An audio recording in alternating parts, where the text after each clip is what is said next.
নমস্কার বন্ধুরা, ডলি রন্ধনশালা সবাইকে স্বাগত। আর আজকে তোমাদের সাথে শেয়ার করব দারুণ একটা শিমের রেসিপি। গরম ভাতের সাথে প্রথম পাতে থাকলে আর কিন্তু কিছুই দরকার লাগবে না। শিমগুলো আমি প্রথমে শিরা ছাড়িয়ে নেব। বন্ধুরা, আজকে রেসিপিটা ভালো লাগলে অবশ্যই ভিডিওতে একটা লাইক করো, প্রচুর প্রচুর শেয়ার করো। আর আমার চ্যানেলটাকে সাবস্ক্রাইব করে পাশে থাকা বেল আইকনটা অল করে দিও, যাতে আমি কোনো নতুন রেসিপি আপলোড করলে সবার আগে তোমার কাছে পৌঁছায়। আমি শিমগুলো কেটে নিলাম। এবার আমি অল্প কিছুটা ধনেপাতা আমি সাথে কেটে নিলাম। এরপর দেখো, কড়াইয়ের অপর দিকে আমি ফুটন্ত জলের মধ্যে দিয়ে দিলাম 1 চামচ পরিমাণ লবণ, আর কেটে রাখা শিমগুলো আমি সাথে দিয়ে দিলাম।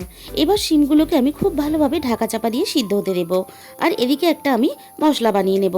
কয়েক কোয়া আমি রসুন এইভাবে থেতো করে নেব, আর একটা ঝালের জন্য কাঁচা লঙ্কা একসাথে আমি থেতো করে নিলাম। শিমগুলো খুব ভালোভাবে সিদ্ধ হয়ে গেছে, আমি জল থেকে শিমগুলোকে তুলে নিলাম। শিম আমি বেটে নেব, তাই শিলপাটায় নিয়ে নিয়েছি। দিয়ে দিলাম অল্প একটু কালো জিরে, সাথে দিয়ে দিলাম অল্প একটু টমেটো কুচি, আর দিয়ে দিলাম একটা ছোট্ট সাইজের পেঁয়াজ কুচি। এবার আমি সব কিছু একসাথে খুব ভালোভাবে বেটে নিলাম। আমার কিন্তু বাটাটা রেডি হয়ে গেছে। এরপর ওই একই কড়াইয়ের মধ্যে দিয়ে দিলাম 2 চামচ পরিমাণ সর্ষের তেল। ফোড়নে আরও একটু কালো জিরে আমি দিয়ে দিলাম। একই সাথে আমি দিয়ে দিলাম থেতো করা রসুন ও কাঁচা লঙ্কা। দিয়ে দিলাম সামান্য একটু হলুদ গুঁড়ো কালারের জন্য। এবার সবকিছু হালকা করে একটু নাড়াচাড়া করে নেব।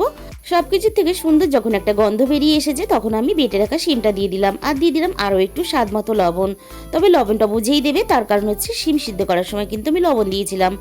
এবারে এটাকে একটু কড়াইয়ের মধ্যে এইভাবে ছড়িয়ে দেব। শিমের মধ্যে থাকা এক্সট্রা জলটা টেনে নিয়ে শিমটা খুব ভালোভাবে কিন্তু এখানে বেশ শুকনো শুকনো হয়ে এসেছে।